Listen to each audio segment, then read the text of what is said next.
Hello students, hope you are doing well. Today we will go through a poem of a general English. The name of the poem is The Voice of the Rain by the American poet Walt Whitman. Here in this poem, we will get a conversation between the rain and the poet. We will get to know what the rain wants to tell to the poet, what the rain wants to say us. We can say the very first line of the poem started like this: "And who art thou? Said I to the soft falling shore." And who art thou? This phrase is written in Old English, which means who are you? Here, I is the poet himself. The poet asked the rain, the soft falling shore, means when the raindrops were falling on the earth. The poet asked to the rain, "Who are you?" Which, strange to tell, gave me an answer as here translated: "I am the poem of earth," said the voice of the rain. When the poet asks the rain, "Who are you?" it seems quite strange to him. He just asks the question, "Why you are here? Who are you?" And it seems strange to him that the rain gave him the answer. The rain responded him to his question. How the rain responded? Now the rain responded in its own language, which is translated here, which is translated by the poet himself. In English, he is translating what the rain said. "I am the poem of earth," said the voice of the rain. Now the rain responded that it is the poem of earth. How can this rain be the poem of earth then? Eternal I rise, impalpable out of the land and the bottomless sea. Upward to heaven vans, vaguely formed, altogether changed, and yet the same. What is the rain telling? That eternal I rise. I go up above the sky. There, impalpable out of the land. You cannot touch me, you cannot see me. I just go out of the land, and I also go from the bottomless sea. I also go from the sea, river, lake, everywhere there is water. Now how it goes from the land? It goes through the process of evaporation, water vapor.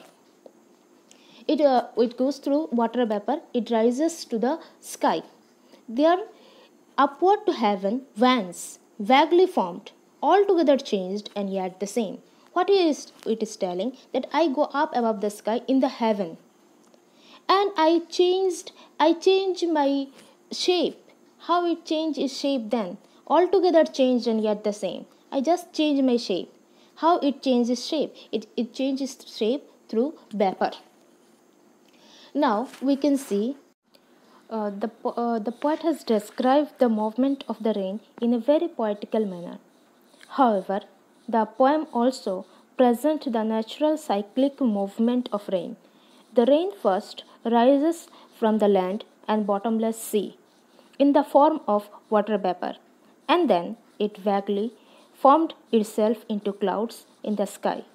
These clouds then descends to the places of its origin, that is, the earth.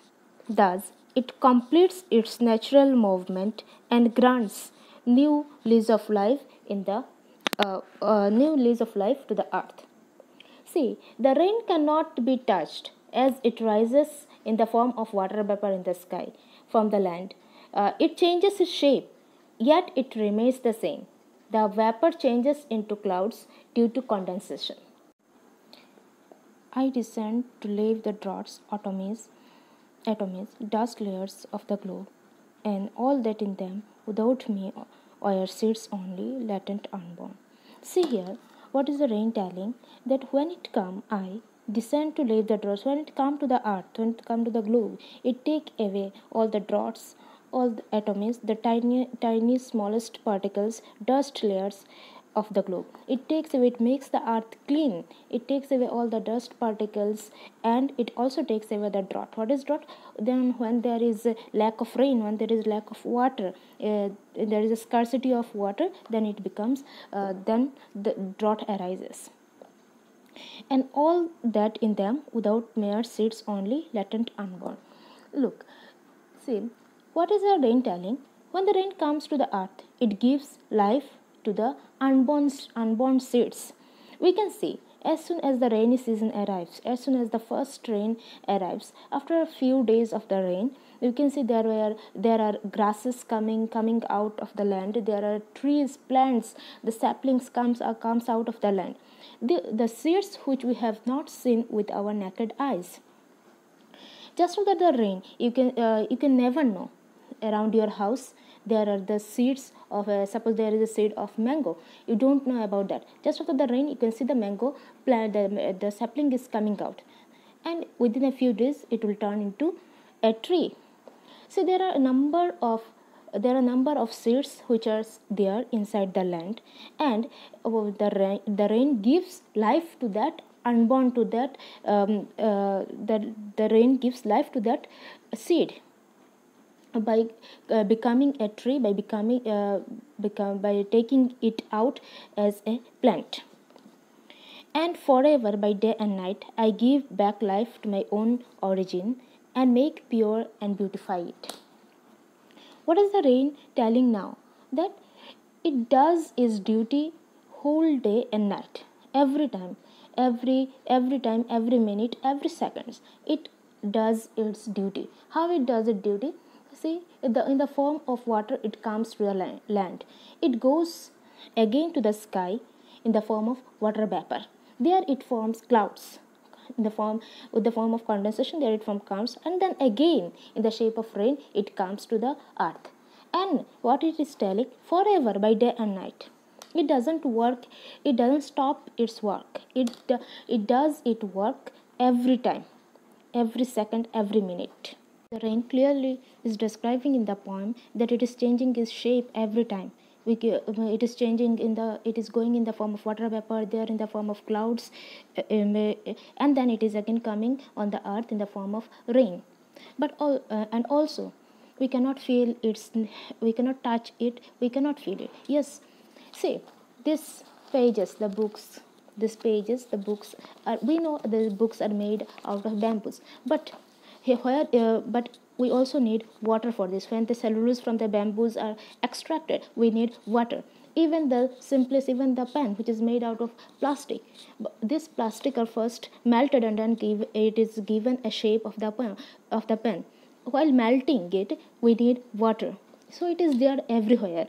We cannot just fill, when we cook dishes, water is needed. Without water we cannot do that. So it is also there in our dishes, in the form it is also there in our dishes.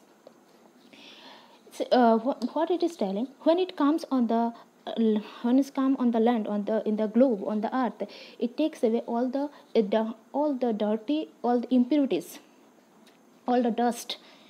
As soon as the rain comes, we can see the green leaves of the trees coming out, the new plants on the earth coming out.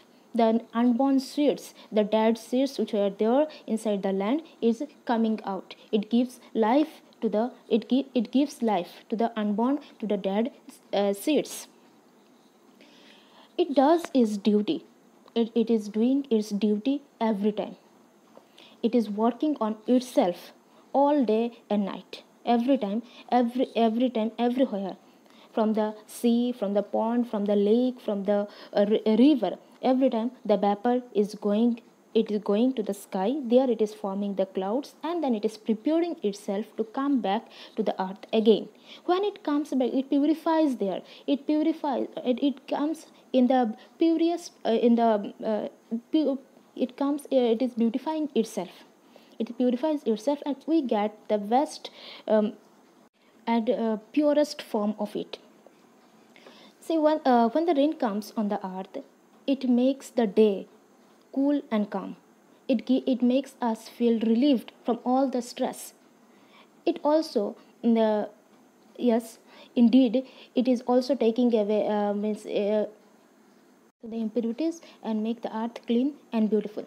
Since we know that the other name of the life is water. Yes, from waking up from the bed in the morning till going back to it, we need water for everything, for eating, for cleaning our clothes, for cleaning ourselves, for cleaning the utensils, for everything we need water. The water is there in every form. For instance, the houses we live, the beautiful buildings around us, how these are made. We know that these buildings are made out of cement, bricks, and sand. But but how can this be made without water? Water is needed to join all this and make the beautiful houses. So water is also there in the houses where we live. The clothes we are putting on, we need water to make these clothes. When we are going outside, we put on belts, shoes, bags, and everything. We know these are made out of leather, but without water, this cannot be made. These leathers, when it is taken from the hide, is extracted from the skin of the animals. For extraction of the hide, this water is needed, and then the leather is made. So for everything, for every purpose water is needed. Water, that is why water is telling it is the poem of the earth. For the houses to build, for the peppers to made, water is needed. For the plants to grow out, water is needed. For every smallest thing we need water. That is the only reason water is telling that the rain is telling that it is the poem of the earth. The last two lines, for song issuing from its birthplace after fulfillment, wandering, wrecked or unwrecked, duly with love returns. So these two lines of the poem are completely different from the whole poem. The whole poem is the answer of the rain, which the poet asked it, "Who are you?" And then the rain gave the answer. And these two lines are put inside the brackets because this is the direct conversation of the poet himself. Here the poet is telling that, like the rain, a song can also fulfill us. See, we love to listen to music. Whenever we are happy, we love to listen. We just listen to the music. If we are sad, again we listen to the music. If we are traveling somewhere, we prefer the window seat, put on the earplugs, and we listen to the music. See, the poet is telling the birthplace of a song is the heart. It is the heart of the singer where the song comes out. It touches our heart and soul. For a moment, our mind, our soul takes off to some other world and we feel loved. We just simply love a song. We just simply love to listen to the music. In our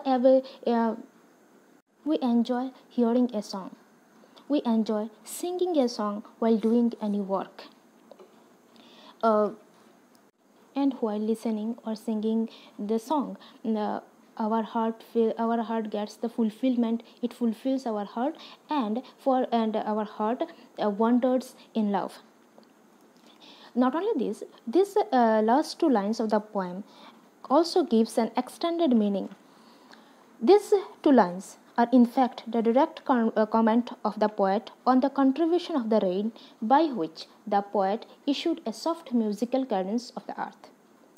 See, as music relieves our stress, so does the rain clears the impurities from the surface of the earth. After rising from the earth, it goes to the place of its origin, and completing its course, it returns back to the earth. However, it does not matter whether anyone notices it or not. It duly sacrifices its life for the place of its origin. Here again, the poet is comparing the rain with the song. How the rain is compared with the song, with music. How the poet is actually comparing the rain and music. See, the music during the rainfall, the raindrops create the sound which when reaches the ground. The wind during the rain, the leaves of the trees during the rain also create sound. All these things make the poet compares the rain with music. See this, in the morning the birds scraping, the water flowing, and also the sound of the rainfall. These are all natural music. These sounds are the natural music. So from actually the musics are taken from the natural things. This poem, the voice of the rain, there are two voices. One is the voice of the rain, and the other is the voice of the poet. This voice of the rain is actually the poetic imagination of the poet himself. The poet is talking when the poet is talking about the song. Say, like the rain makes ourselves clean, the song cleans our souls. Like the rain keeps a day cool and calm, the song also relieves our heart and make ourselves feel loved. The poem is about the rain, which describes itself, and the poet translates its language for us. The entire poem has its theme, in which there is a description of the rain's forms and shapes and about its original place. It tells how it carries on with the cycle of life, that is, eternal birth, evaporation, turning to clouds, and then falling down back to the lands. There it rejuvenates on the earth and removes all doubts and impurities and helps in the rebirth of seeds. This is the main thought of the poem, but the lines within the brackets is the poet's own opinion about a song. He says the rain is like a poet's song which finally comes back to its birthplace, that is the poet's heart. Like the rain arises from its birthplace, that is from land and sea. The song also comes from the poet heart, and when it is being sung and the love is being showered to all, it again goes back. Goes back to his heart. So the poet is happy when he gets his love back in the form of his own song. So this is all about the poem. Thank you.